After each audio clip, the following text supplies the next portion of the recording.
Muy bien, muy bien.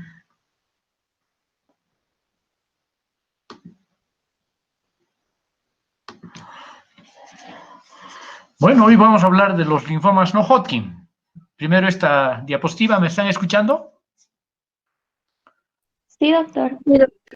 Muy bien. Los linfomas no Hodgkin son una variedad de las proliferaciones neoplásicas de los leucocitos que principalmente comprometen a los ganglios linfáticos, pero a diferencia del linfoma de Hodgkin, pueden comprometer hasta en un 30% según algunos autores o 40% estructuras extraganglionares, ¿no? Muy bien, ya saben que se originan en el tejido linfoide fundamentalmente, ¿sí? Y se desarrollan como consecuencia de la expansión monoclonal de una u otra línea o sublínea de los linfocitos, que pueden ser B o T, o en forma un poco más eventual, natural killer, ¿no? Células citotóxicas naturales. Ya saben que hay dos grandes grupos en la clasificación de los linfomas, el linfoma de Hodgkin y el linfoma no Hodgkin. Se llama linfoma no Hodgkin, como les decía en la anterior clase, porque realmente son proliferaciones muy heterogéneas, muy diversas, todas neoplásicas, todas malignas, pero claro, y todas monoclonales, aunque algunos autores han investigado que puede haber algún grado de policlonalidad, pero en términos generales son monoclonales, y les decía que son malignas, pero no son igualmente malignas todas las variedades de linfomas no Hodgkin. Unas son más agresivas que otras, y unas responden mejor al tratamiento que otras, ¿sí? Existen tres categorías fundamentalmente de las neoplasias linfoides, los linfocitos derivados de los linfocitos B, T y natural killer, ¿sí? Que es otras proliferaciones neoplásicas de los leucocitos son las leucemias, ¿no? Las neoplasias mieloides, entre las cuales está sobre todo la leucemia mieloide aguda, el síndrome mieloproliferativo y los trastornos mieloproliferativos y el síndrome mielodisplásico, más bien, ¿ok? Y luego tenemos las histiocitosis, que son procesos patológicos raros, ¿sí? Tenemos derivados de los macrófagos y de las células dendríticas. Tendremos el grupo de las histiocitosis diferenciadas, que son las denominadas histiocitosis X, y que se dividen en tres grandes grupos, el granuloma eosinófilo, la enfermedad de Hans-Schüller-Christian y el linfoma, perdón, la histiocitosis de los recién nacidos, ¿ya?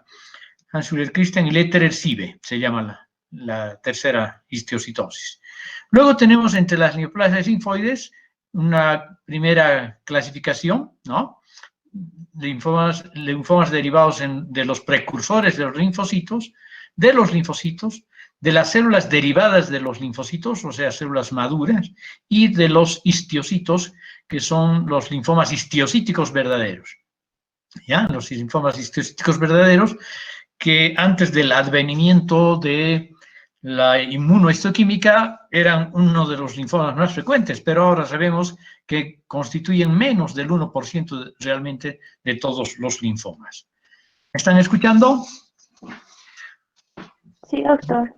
Bueno, aquí hay una tabla, una tortita estadística que puede variar de acuerdo al continente, de acuerdo al país, de acuerdo a la población que comprometa cada país, ¿no? Pero más o menos en términos generales esto es relativamente verídico para todo el mundo, ¿sí? Son mucho más frecuentes los linfomas de células no Hodgkin que los linfomas Hodgkin. Y entre los linfomas no Hodgkin, en esta clasificación, los de células pequeñas son más numerosos, 62%, los de células grandes son el 25% y los Hodgkin el 13%, ¿no? Como les decía, esta es una estadística que nos presentó el profesor Massarelli, un italiano, ¿sí? De la provincia de Sassari, en Italia, y que no coincide necesariamente con, por ejemplo, en México, donde yo he estudiado, en donde los linfomas de células grandes son prácticamente la mitad también de los linfomas no Hodgkin, ¿sí? Casi igual que los linfomas de células pequeñas. Pero, en general, depende de cada estadística. Hay que ver las estadísticas de los gringos también. Sin embargo, nosotros diagnosticamos más frecuentemente en la población latina linfomas de células grandes, sobre todo los de células grandes que son agresivos, ¿no? Bueno, entonces esta tortita es muy variable de acuerdo a los países donde se hagan las estadísticas. Bueno, y esta es la histogénesis de los diferentes tipos de linfomas. Los principales linfomas humanos están más o menos señalizados en este proceso ontogénico de los linfocitos. Aquí estamos viendo una fotografía y un diagrama en el que se observa la maduración.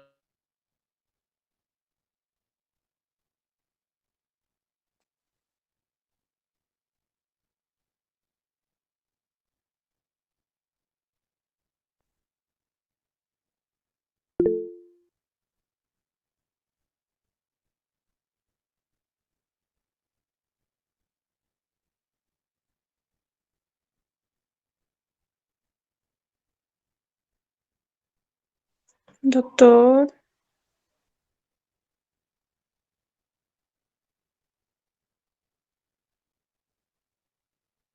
Linfocitos pre-PP tienen como marcadores inmunohistoquímicos a las designaciones grupales 10, 19 y al TDT, ¿no? Estos. Doctor, doctor.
Bueno, creo que estoy de vuelta. ¿Me escuchan?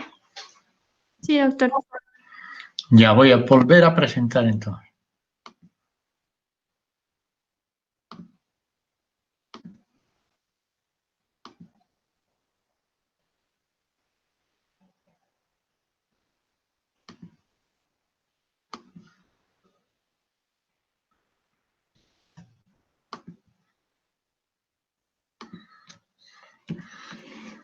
¿Ya estábamos en este cuadro? Sí, ¿no?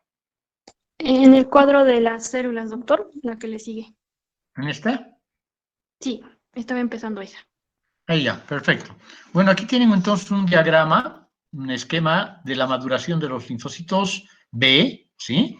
A partir de la célula madre pluripotencial y de las células precursoras de los linfocitos B, ¿sí? Y una vez que adquieren competencia inmunológica, bueno, que se han formado primero y adquieren competencia inmunológica en la médula ósea, salen a poblar los órganos linfoides periféricos, ¿verdad? Entonces, cada una de estas poblaciones celulares que va adquiriendo competencia inmunológica en la médula ósea y posteriormente puede entrar en contacto con los antígenos, va a ir madurando en diferentes territorios del ganglio linfático y de otros órganos linfoides, y a partir de ese proceso madurativo se han ido identificando mediante inmunohistoquímica, como les decía, los diferentes tipos de linfomas derivados de estas células en sus diferentes etapas madurativas. Por ejemplo, de los precursores B linfoides, los linfoblastos B, ¿sí?, que tienen un marcaje CD10, CD19 y TDT, van a surgir los linfomas de células precursoras B, o sea, los linfomas linfoblásticos y las leucemias linfoide agudas, ¿ya?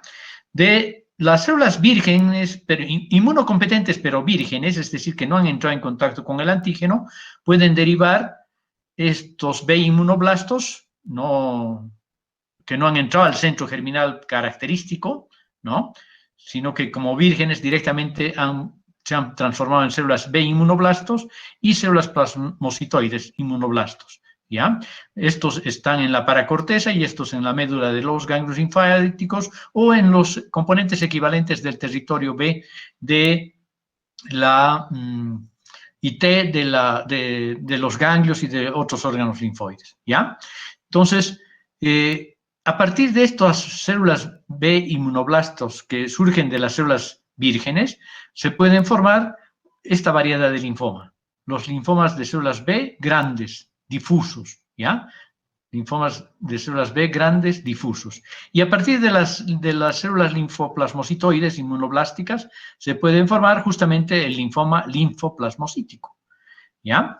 No son muy frecuentes estos, son más frecuentes los linfomas que surgen de la vía regular de maduración, es decir, que ingresan al territorio propiamente B del vaso, de los ganglios linfáticos y de otros territorios para madurar, ¿no? Por ejemplo, en los folículos linfoides, a nivel de la zona del manto, se encuentran justamente las células del manto que obviamente van a dar origen a los linfomas de las células del manto. Estas células marcan CD5, 20, 22 y también inmunoglobulina M y D positiva, ¿ya? Luego ingresan al centro folicular de los folículos linfoides o nódulos linfoides y van a dar origen a los linfoblastos foliculares, a los centroblastos y a los centrocitos, ¿sí? Entonces, estas células que van cambiando de morfología y de tamaño van a ir adquiriendo también diferentes marcajes como IgM, ¿no?, CD10 e IgM, y CD10 y BSL6, ¿ya? BSL6. Y a partir de las células foliculares blásticas B, IgM positivas, se van a originar los linfomas de Burkitt, los típicos linfomas de Burkitt. De los centroblastos, que son células grandes, obviamente van a dar origen a linfomas de células B grandes difusas, parecidas a estas células de B inmunoblásticas, ¿ya? Estos B centroblásticos. Luego, los centrocitos van a dar origen a los linfomas foliculares, que son muy comunes. Estas dos células podríamos decir que dan origen a los dos tipos de linfomas B más frecuentes, ¿ya? El centrocito al linfoma folicular y el centroblasto al linfoma difuso de células B grandes, ¿ok? Luego salen una vez que han madurado en el centro germinal, salen a la zona marginal, ¿no? Que está por fuera de la zona del manto, las células de la zona marginal, los linfocitos de la célula marginal, que pueden dar origen a los linfomas de la zona marginal, que se llaman también del tejido linfoide asociado a las mucosas, MALT, ¿no? O sea, linfomas de zona marginal o linfomas MALT, y a la leucemia linfocítica crónica de linfocitos B, ¿no? Leucemia linfocítica crónica B, a diferencia de la leucemia linfoide aguda que surge en los precursores linfoides, ¿ya? Luego, ustedes saben que una vez que ha adquirido competencia inmunológica y ha hecho contacto con los antígenos, van a madurar los linfocitos, los centrocitos, a estas células, a dar origen a células de memoria y a las células plasmáticas, ¿no? Y de las células plasmáticas, que regresan en general a la médula ósea, ¿ya? Van a surgir los mielomas de células plasmáticas. Los mielomas de células plasmáticas, el más frecuente, el mieloma múltiple, pero también se pueden originar los plasmocitomas y los mielomas solitarios, ¿no? Muy bien, ahí han visto ustedes entonces los principales orígenes ontogénicos de los diferentes tipos de linfomas no B. Vean que es un grupo muy heterogéneo de linfomas, ¿no? Y estos solamente son los principales, porque hay subvariedades de linfomas que no abarcaríamos nunca en una sola clase, ¿ya? Es más, incluso esta variedad de linfomas no las vamos a explicar todas, ¿ok? Y el otro grupo de linfomas son los linfomas T, que también se forman en la médula ósea, pero que van a madurar al timo, ¿no? A partir de las células pre-T, inmaduras, van a surgir, obviamente, tienen que ir a madurar primero al timo, van a surgir los protimocitos, ¿no? Los protimocitos que tienen este marcaje, TDT, CD7, y que son negativos para CD4 y CD8. Estas células se llaman también dobles negativos porque son negativos a las CD4 y CD8, ¿ya? Los protimocitos. Luego van madurando en la corteza tímica y van descendiendo hacia la médula, ¿sí? Y van adquiriendo otros marcadores de superficie, siguen marcando, ya pierden algunos marcadores como CD7 y TDT y empiezan a tener CD2, CD3, CD5, pero importante, aquí ya son los linfocitos CD positivos, que se llaman, porque son CD4 positivo y CD8 positivo.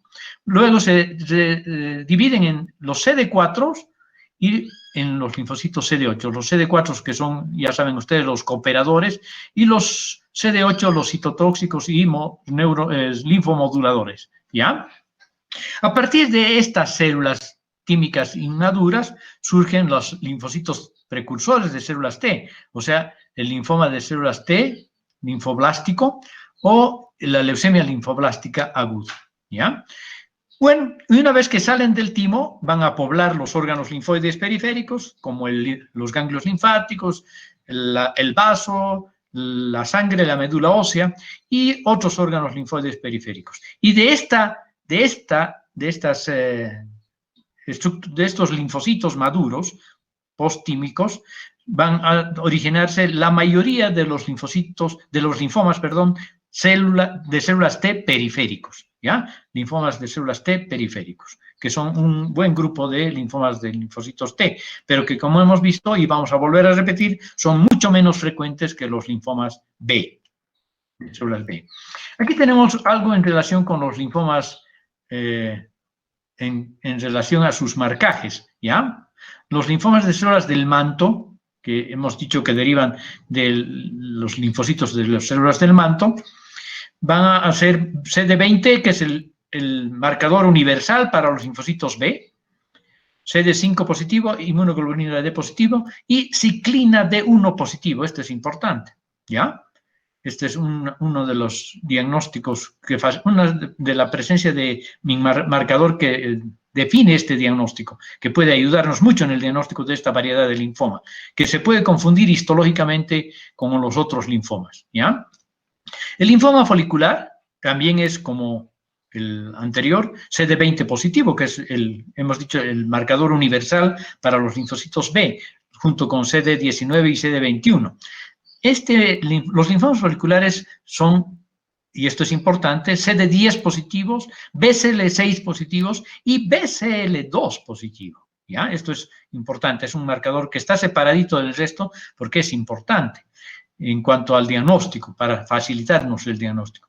Luego tenemos los linfomas de la zona marginal, los linfomas de la célula marginal, que son también CD20 positivos, obviamente, expresan inmunoglobulinas de superficie, L, y también expresan un marcador selectivo nuevo, relativamente nuevo, que es el MALT1 positivo, porque justamente los linfomas de la zona marginal son los maltomas, ¿no? O los linfomas de células MALT, del tejido linfoide asociado a las mucosas.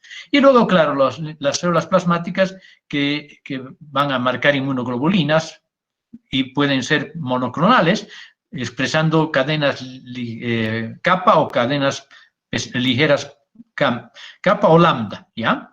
Y las células de memoria que son de tipo reactivo para prepararse para una nueva invasión del antígeno específico para el cual se han entrenado a reconocer, ¿sí? En este esquema también tenemos básicamente lo mismo, ¿sí? Y vamos a clasificar a los linfomas en general, ¿sí?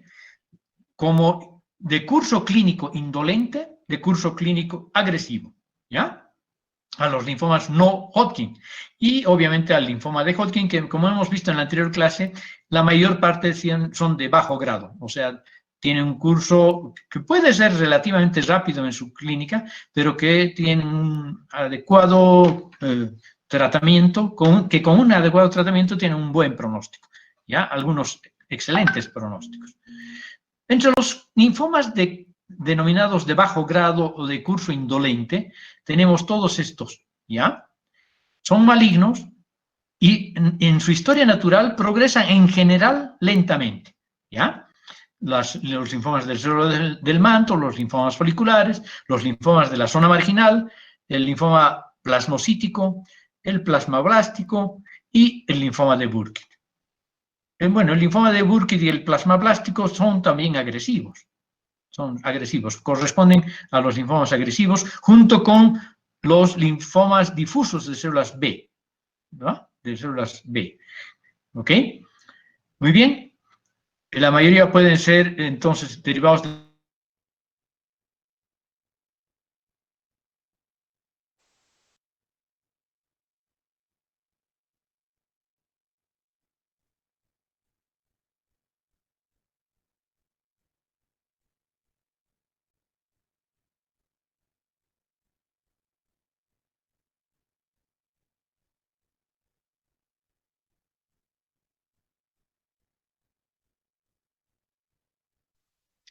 Doctor,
Ok, estoy de vuelta. Estoy empezando la clase y ya son 25 minutos. Qué grave. Voy a presentarles de nuevo, ¿ya? Está bien, doctor. A ver, de repente este tema lo vamos a dar en 2 clases, creo.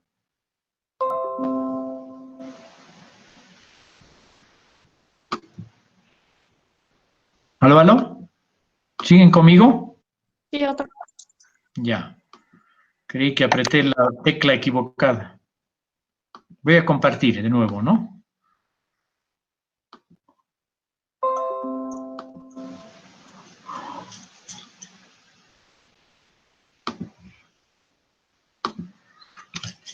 No sé en cuál estábamos. ¿Estábamos aquí? En la que estaba primero, doctor. En la que le sigue a ¿En esa. esta ya? ¿En esta ya? Sí, ¿no? Sí, sí. Perfecto. Ok, entonces, en esta diapositiva lo que pretendemos aprender, enseñar y aprender es el curso clínico de los diferentes tipos de linfomas más importantes, ¿ya? En los linfomas B sobre todo. Hay algunos que tienen un curso indolente, como las linfomas de células del manto, el linfoma folicular, el linfoma de la zona marginal y el linfoma plasmocítico. En cambio, otros que tienen un curso agresivo, como el linfoma difuso de células B grandes, el linfoma plasmablástico y el linfoma de Burkitt, ¿ya? Y el Hodgkin, que también ya dijimos, tiene un curso clínico de buen pronóstico, ¿no? Es de buen pronóstico, ¿sí? Ahora, les quería aclarar que el hecho de que sean linfomas agresivos, estos linfomas de células B grandes, no significa necesariamente que tengan mejor pronóstico que estos que tienen un curso más indolente. Porque si bien la evolución es lenta de estos linfomas indolentes, pueden llevar a la muerte invariablemente en 2, 3, 4, 5, hasta 10 años, dependiendo del tipo de linfoma.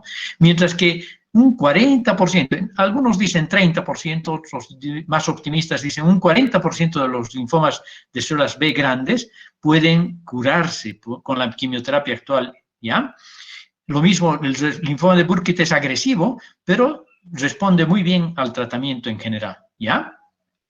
Y el Hodgkin ya hemos dicho que responde muy bien al excelente y hasta bien a la quimioterapia moderna, ¿ya? Bueno, ahora vamos a ver en cuanto a la etiología y patogenia de los linfomas, hay muchos factores implicados, ¿no?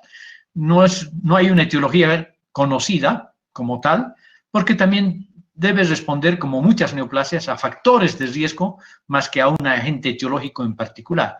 Son pocas las neoplasias malignas que están prácticamente relacionadas con un agente etiológico particular bien preciso, ¿no? Como por ejemplo el cáncer de cuello uterino en relación con el virus del papiloma humano, ¿no? Pero en los linfomas hay varios procesos que pueden favorecer su presentación, como los trastornos cromosómicos y otras mutaciones adquiridas, ¿no?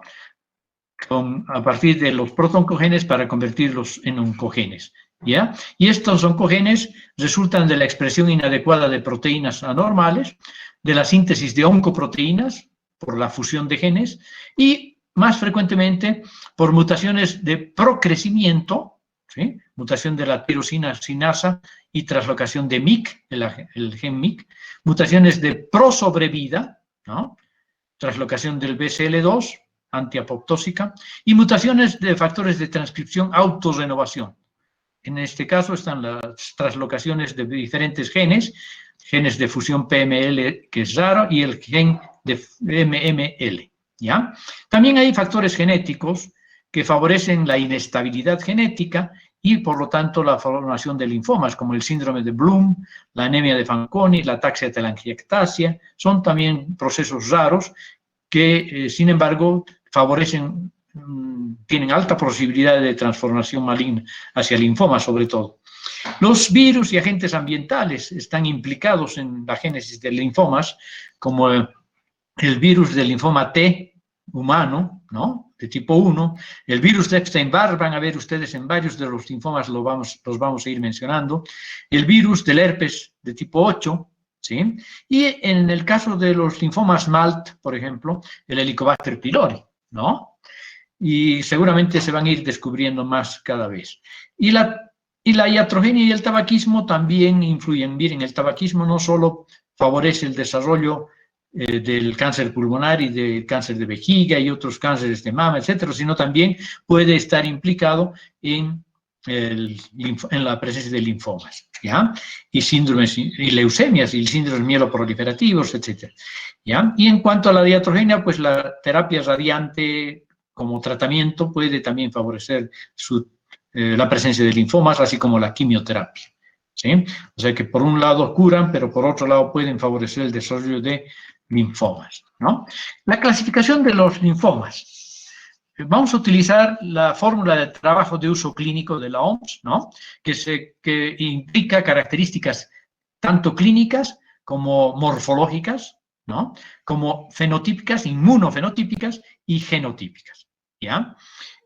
Actualmente, la clasificación de los linfomas, para una adecuada clasificación de los linfomas, tenemos que utilizar, obviamente, la clínica, obviamente, la histología, porque sin la histología no se puede definir un diagnóstico, y actualmente ya prácticamente tenemos que hacer inmunohistoquímica a todos los linfomas o todas las sospechas de linfomas, para diferenciar, por ejemplo, proliferaciones reactivas que se parecen a linfomas y linfomas que en realidad son proliferaciones reactivas, como dijimos en la anterior clase en relación a los linfomas de Hodgkin, ¿ya? Y claro, si se puede, este es un proceso un poco más caro, ¿no?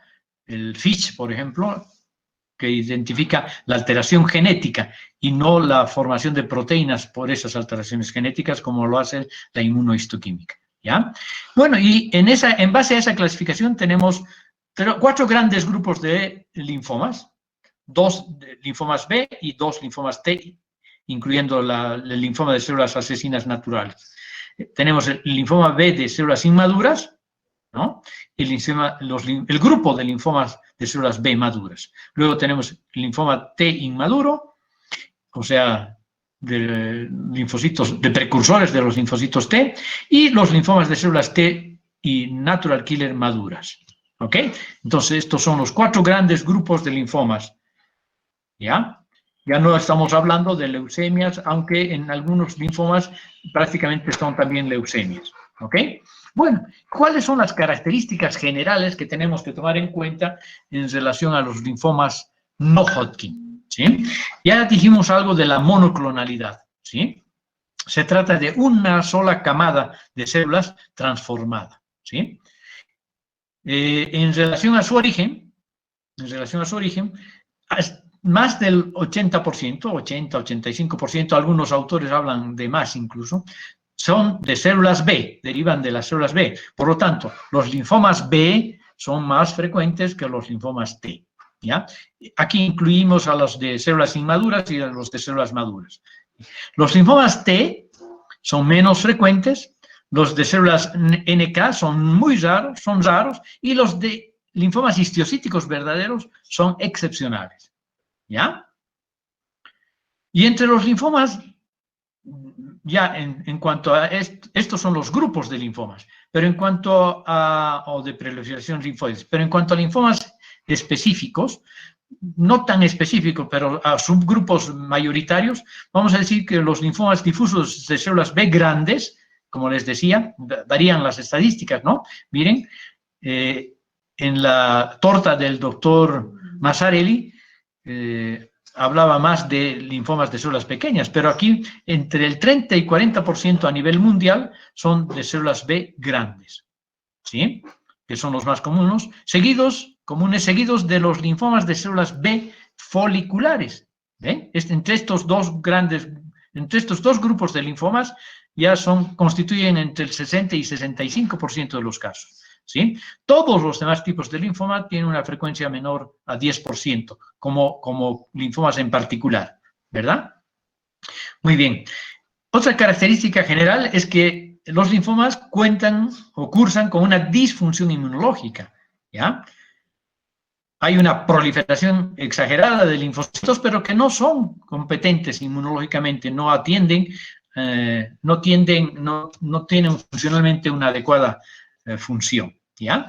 Por lo tanto, tienden a alterarse los mecanismos normales de regulación inmune y esto también favorece su proliferación. Topográficamente, las células neoplásicas B y T circulan ampliamente, pero tienden a volver a casa. ¿Qué quiere decir esto? Que se ubican en los sitios donde normalmente sus contrapartes benignas existen, ¿ya? Los linfomas B en los folículos linfoides y los linfomas T en la paracorteza, por ejemplo, de los ganglios, o en la vaina linfática periarterial del vaso, etcétera, etcétera, ¿ya? Entonces, crecen donde sus residentes homólogos normales están, ¿ya? Y, obviamente, como dijimos, el diagnóstico requiere, en primera instancia, en segunda instancia y en tercera instancia, del estudio histológico, ¿sí? No se puede hacer un tratamiento con solo la sospecha clínica del linfoma. Aunque esté gritando un ganglio linfático, hay ganglios linfáticos de 10 hasta de más centímetros de diámetro que son linfomas reactivos, perdón, que son procesos reactivos, como por ejemplo en la enfermedad de Castleman, ¿no? Muy bien. En cuanto a otras características generales, tenemos su patrón de crecimiento en el ganglio linfático, sobre todo, pero también en otros órganos linfoides y otros tejidos no linfoides. Los linfocitos pueden agruparse en una arquitectura folicular o pueden no tener un patrón folicular, sino disponerse en forma de sábanas difusas, ¿ya? Entonces tenemos un patrón folicular y un patrón difuso. Por otra parte, los grados, ¿ya? Un poco ya habíamos hablado sobre los grados y el curso indolente o agresivo de los linfomas, ¿no? Pueden de bajo grado, de grado intermedio y de alto grado, ¿ya? En general, como dijimos, los de células pequeñas tienen un curso indolente y se los puede considerar de bajo grado, pero con la prerrogativa de que no necesariamente son curables. Mientras que los linfomas de células grandes tienen un curso clínico agresivo, pero un buen grupo de estos linfomas agresivos pueden responder muy bien a la terapia, a la quimioterapia y hasta curarse. Muy bien.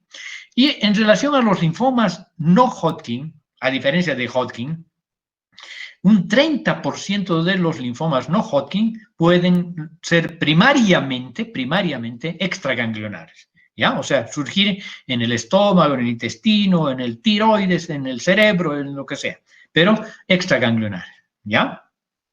Muy bien, y aquí tienen ustedes un dibujo que es muy útil para nosotros los patólogos para diferenciar las células pequeñas, normales, de las células atípicas que tienen diferentes tamaños y características, ¿no? Esta es una célula agrandada, con un núcleo también agrandado, pero que todavía respeta una relación núcleo-citoplasma importante. Este es más atípico todavía porque ya la relación núcleo-citoplasma está más alterado, pero el núcleo es más irregular que este, ¿sí? Luego tenemos los linfocitos intermedios con el citoplasma granular, ¿no? O microvesículas, como vamos a ver en el Burkitt, por ejemplo, y el linfoma plasmocitoide, ¿no? Los linfomas con tendencia a tener una morfología parecida a las células plasmáticas, ¿ok? Muy bien, aquí tenemos unos cortes histológicos muy representativos de lo que acabamos de decir. Tenemos un linfoma a la izquierda con un patrón arquitectural folicular. ¿Ven ustedes? ¿Están viendo? Sí, doctor. ¿Ven mi flechita? Sí. Perfecto. Entonces, ven, este es un patrón folicular, de un linfoma folicular típico, ¿ya? Que vamos a ver cuáles son las... Ya hemos visto en la anterior clase, en los procesos reactivos, la diferencia entre la hiperplasia folicular y el linfoma folicular, ¿ya? Y luego aquí tenemos a la derecha otro linfoma, ¿sí? Que un poquito ha roto la cápsula y se ha metido al tejido adiposo vecino. Pero si ustedes se fijan en el patrón de disposición celular, van a ver que no hay folículos y que más bien las células se disponen en forma difusa, como sábanas, ¿no? ¿Ok? Entonces, aquí tenemos dos imágenes clásicas de un linfoma con un patrón folicular y de un linfoma con un patrón difuso, ¿ya? Con este aumento no podríamos saber exactamente, sobre todo en el difuso, si son de células pequeñas, intermedias o grandes, ¿ya? Aquí, en cambio, justamente nos muestran un acercamiento donde vemos linfocitos pequeños, ¿no? Este probablemente sea un linfoma linfocítico pequeño, de células pequeñas quiere decir, o bien diferenciado, antiguamente se lo llamaba bien diferenciado. Y aquí tenemos un linfoma de células grandes, ¿ya? Vean la cantidad de citoplasma, el tamaño de los núcleos, la presencia ocasionalmente de nucleolos. Cuando estos nucleolos son muy, muy evidentes, como este, pero todas las células tienen un núcleo, incluso un nucleolo, perdón, más grande que este y más acidófilo, entonces hay que pensar en un linfoma de células grandes, agresivo, que se conoce como linfoma inmunoblástico, que lo hemos mencionado en una de las primeras diapositivas. Miren ustedes, aquí en este linfoma de células pequeñas no hay muchas mitosis, mientras que en este linfoma agresivo de células grandes se ve una mitosis por aquí, por acá, otra por acá, ¿sí? Hay mayor cantidad de mitosis, ¿no? Eso nos habla de un índice de proliferación mucho mayor. Entonces, tenemos linfomas de células pequeñas y de linfomas de células grandes, ¿no? Entonces, ahora vamos a ir describiendo a los principales linfomas en sus principales características, ¿ya? Los tipos más frecuentes en los niños, obviamente, son los linfomas linfoblásticos y las leucemias linfoblásticas, ¿ya? Los linfomas linfoblásticos es mejor decir que se trata de linfomas de células B o T precursoras, ¿ya? Derivan de los precursores de células B y de precursores de células T, por lo tanto, ¿ya? Son clínicamente de alto grado, a pesar de que en general son células no muy grandes, ¿ya? Tumores muy agresivos que se presentan con síntomas de fallo medular, ¿no? Y con una masa de rápido crecimiento. En el caso de las leucemias, los síntomas que predominan son los de fallo medular, en el caso de los linfomas, los de una masa ganglionar o no ganglionar, pero principalmente ganglionar y de rápido crecimiento. Por lo tanto, son linfomas que naturalmente son agresivos, pero que, como les he dicho, pueden responder, sobre todo los B, bastante bien, ¿ya?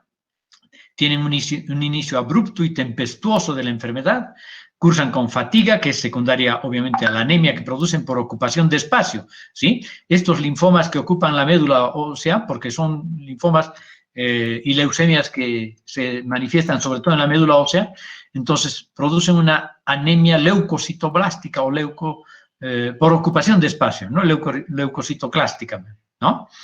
Y luego tenemos fiebre por la neutropenia, hemorragias por la trombocitopenia, dolor e hipersensibilidad ósea por la expansión medular debido a la gran cantidad de población celular que está infiltrando la médula ósea y comprometiendo el subperiósteo, que sí tiene receptores sensoriales de dolor, ¿no?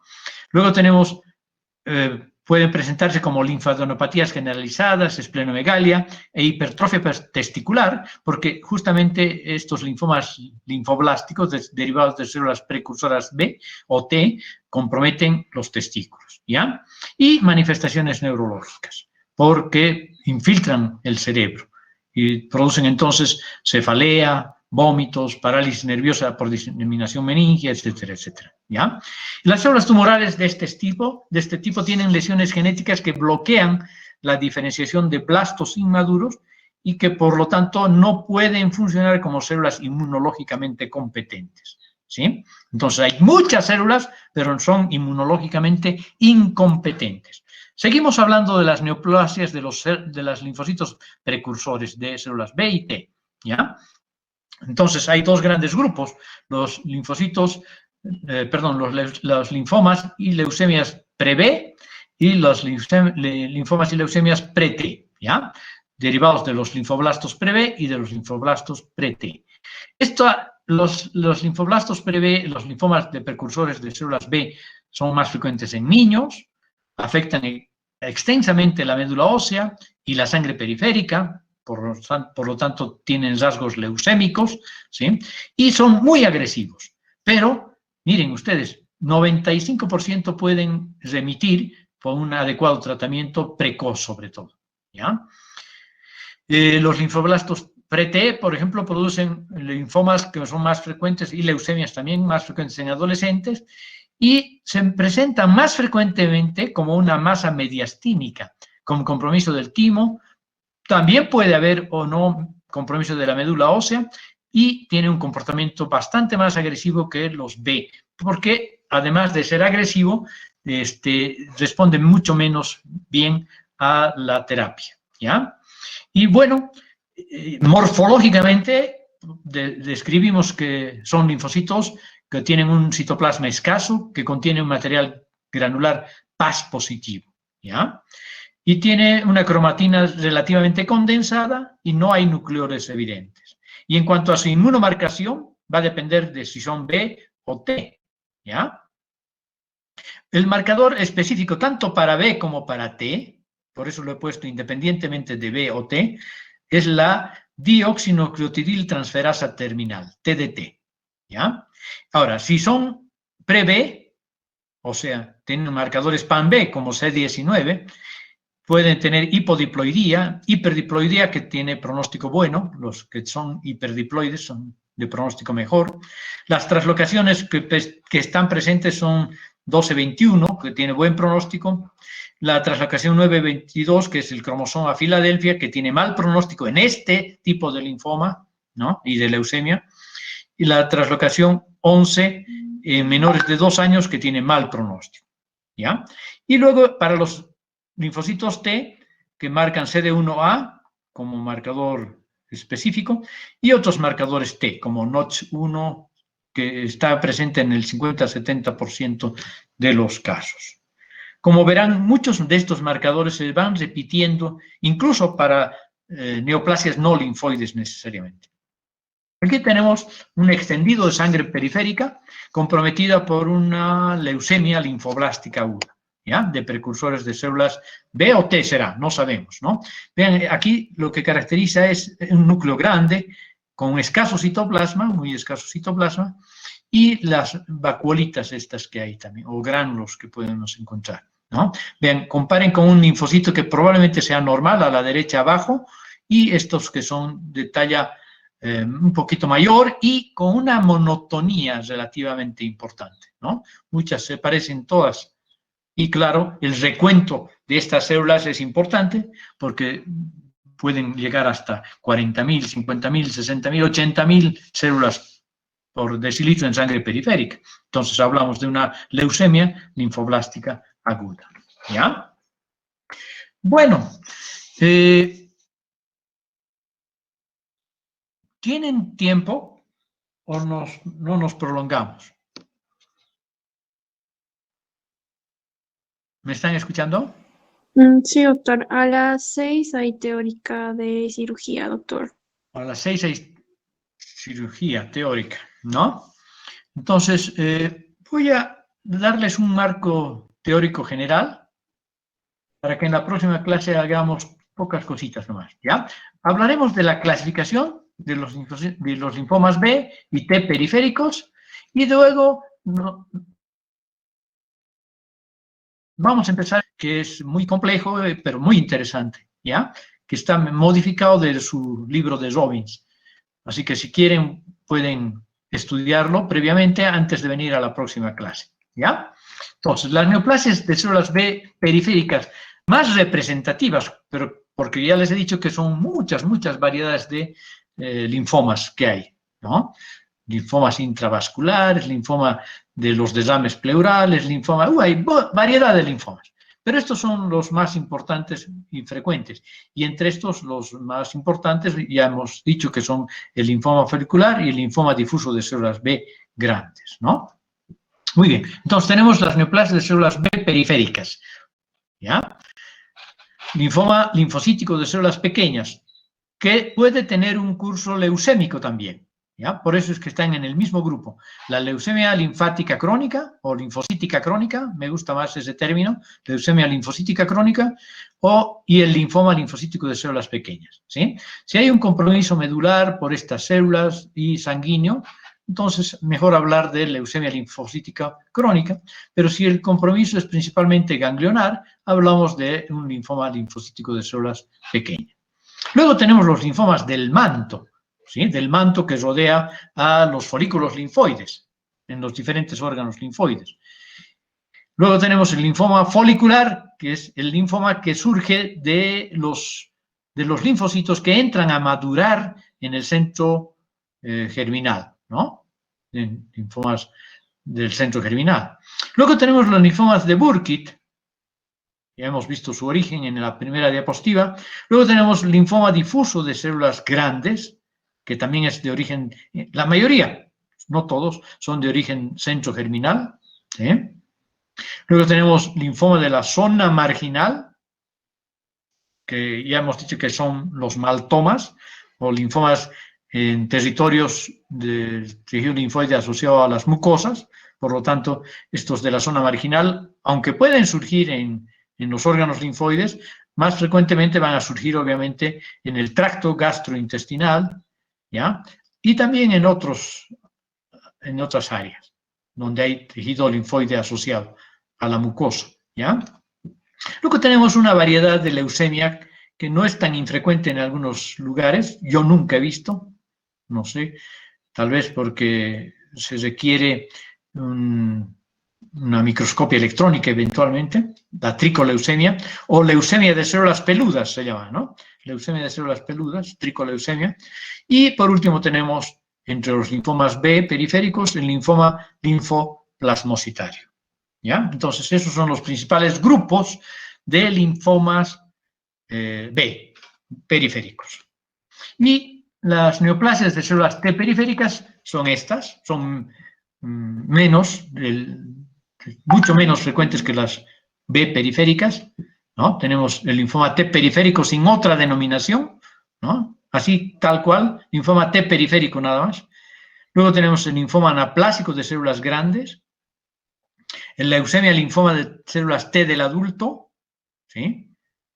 Que tiene algunas diferencias con el linfoma T periférico sin otra denominación. La micosis fungoide y el síndrome de Sézary, esta es una lesión que compromete primariamente, más frecuentemente a la piel, ¿ya? Y que posteriormente se puede leucemizar, dando origen al síndrome de Sézary, ¿ya? Luego tenemos la leucemia de linfocitos grandes granulares, ¿no?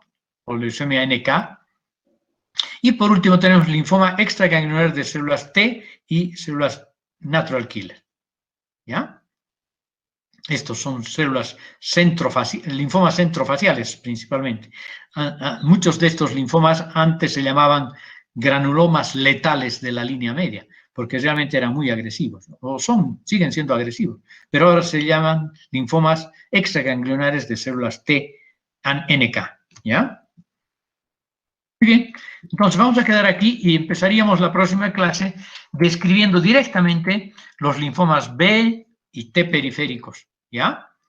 Como les digo, pueden estar investigando en su libro de Robbins. Este cuadro lo tienen ahí, está actualizado. Yo también lo he actualizado un poco y pueden estar aprendiendo porque realmente es una enfermedad compleja, ¿no? Compleja y heterogénea. El hecho de los linfomas no Hodgkin. Muy bien. Entonces vamos a quedar ahí, ¿ya? Y nos despedimos. Mañana tienen examen, ¿no? Sí, doctor. Sí, doctor. ¿Y a qué hora es su examen? Mediodía. Al mediodía.